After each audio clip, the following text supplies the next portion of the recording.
வணக்கம் நண்பர்களே, தெய்வம் யூடியூப் சேனலுக்கு உங்களை அன்புடன் அழைக்கிறேன்.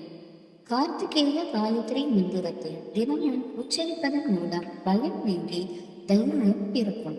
எதிரிகளும் தொல்லை அகலும், நினைவாற்றல் அதிகரிக்கும். மேலும் இது குரு மகானின் அருளையும் ஆன்மீக ஞானத்தையும் பெற்றுத்தரும். எதிர்ப்புகளை முறியடித்து வாழ்க்கையில் வரும் தடைகளை தவிர்க்கும் ஆற்றலை இம்மந்திரம் தருகிறது. கல்வி, வேலை மற்றும் தொழிலில் நல்ல முன்னேற்றத்தையும் தெளிவான சிந்தனையையும் வழங்கும். இந்த மந்திரம் முருகனுடன் சேர்ந்து குரு பகவானின் அருளையும் ஒரு சேர தரும். அன்றாட மன அழுத்தத்தை போக்கி நிம்மதியான உறக்கத்தை தரும். மந்திரத்தை உச்சரிக்கும் முறை: அதிகாலை அல்லது மாலை வேளையில் குளித்துவிட்டு அமைதியான இடத்தில் அமர்ந்து முருகப்பெருமானின் திருவுருவ படத்திற்கு முன் விளக்கேற்றி வழிபடுவோம். இந்த மந்திரத்தை 11 முறை, 28 முறை அல்லது 108 முறை கூற வேண்டும். இப்போது இந்த மந்திரத்தை பார்க்கலாம். ஓம் தத்புருஷாய வித்மஹே மகாசேனாய தீமஹி தன்னோ ஷண்முக பிரச்சோதயாத். ஓம் தத்புருஷாய வித்மஹே மகாசேனாய தீமஹி தன்னோ ஷண்முக பிரச்சோதயாத். ஓம் தத்புருஷாய வித்மஹே மகாசேனாய தீமஹி தன்னோ ஷண்முக பிரச்சோதயாத். ஓம் தத்புருஷாய வித்மஹே மகாசேனாய தீமஹி தன்னோ ஷண்முக பிரச்சோதயாத். ஓம் தத்புருஷாய வித்மஹே மகாசேனாய தீமஹி தன்னோ ஷண்முக பிரச்சோதயாத். ஓம் தத்புருஷாய வித்மஹே மகாசேனாய தீமஹி தன்னோ ஷண்முக பிரச்சோதயாத். ஓம் தத்புருஷாய வித்மஹே மகாசேனாய தீமஹி தன்னோ ஷண்முக பிரச்சோதயாத். ஓம் தத்புருஷாய வித்மஹே மகாசேனாய தீமஹி தன்னோ ஷண்முக பிரச்சோதயாத்.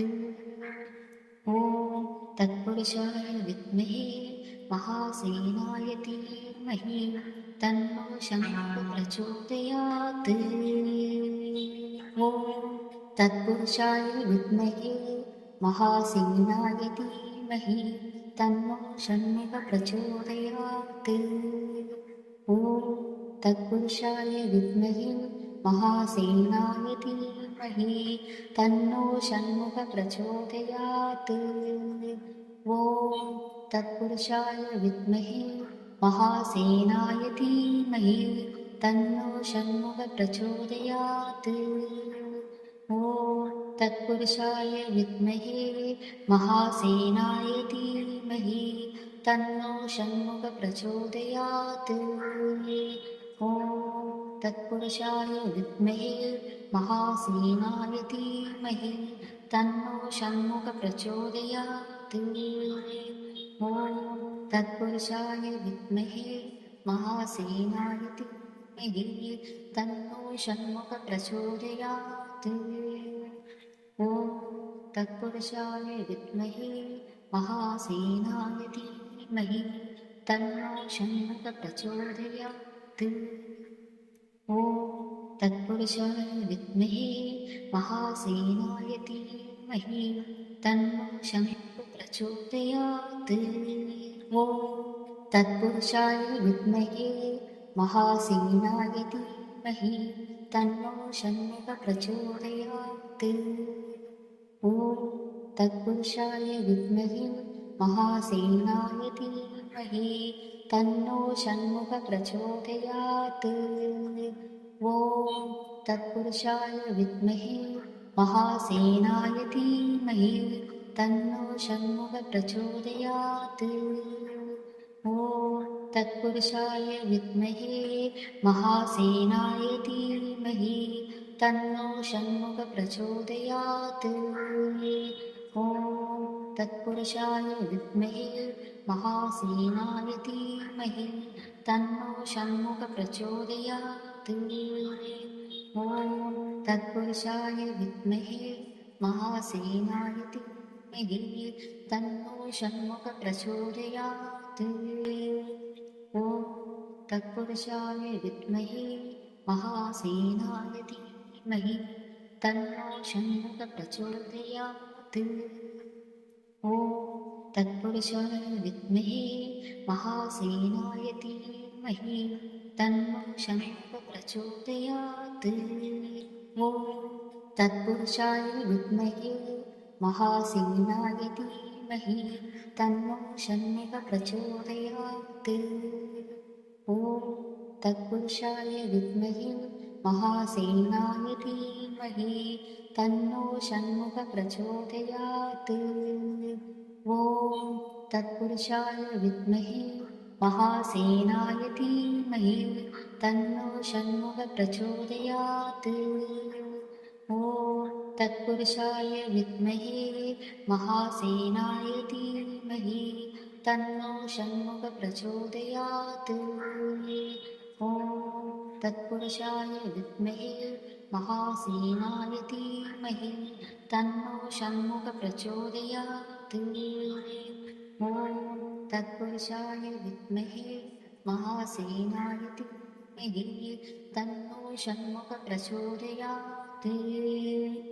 ॐ तत्पुरुषाय विद्महे महासेनाय धीमहि तन्नो षण्मुखः प्रचोदयात्। ॐ तत्पुरुषाय विद्महे महासेनाय धीमहि तन्नो षण्मुखः प्रचोदयात्। ॐ तत्पुरुषाय विद्महे महासेनाय धीमहि तन्नो षण्मुखः प्रचोदयात्। ॐ तत्पुरुषाय विद्महे महासेनाय धीमहि तन्नो षण्मुखः प्रचोदयात्। ॐ तत्पुरुषाय विद्महे महासेनाय धीमहि तन्नो षण्मुखः प्रचोदयात्। ॐ तत्पुरुषाय विद्महे महासेनाय धीमहि तन्नो षण्मुखः प्रचोदयात्। ॐ तत्पुरुषाय विद्महे महासेनाय धीमहि तन्नो षण्मुखः प्रचोदयात्। ॐ तत्पुरुषाय विद्महे महासेनाय धीमहि तन्नो षण्मुखः प्रचोदयात्। ॐ तत्पुरुषाय विद्महे महासेनाय धीमहि तन्नो षण्मुखः प्रचोदयात्। ॐ तत्पुरुषाय विद्महे महासेनाय धीमहि तन्नो षण्मुखः प्रचोदयात्. நீங்கள் இது வரைக்கும் நம்ம சேனல் சப்ஸ்கிரைப் பண்ணலனா சப்ஸ்கிரைப் பண்ணி உங்கள் சப்போர்ட்டை எங்களுக்கு கொடுங்க. நன்றி, வணக்கம்.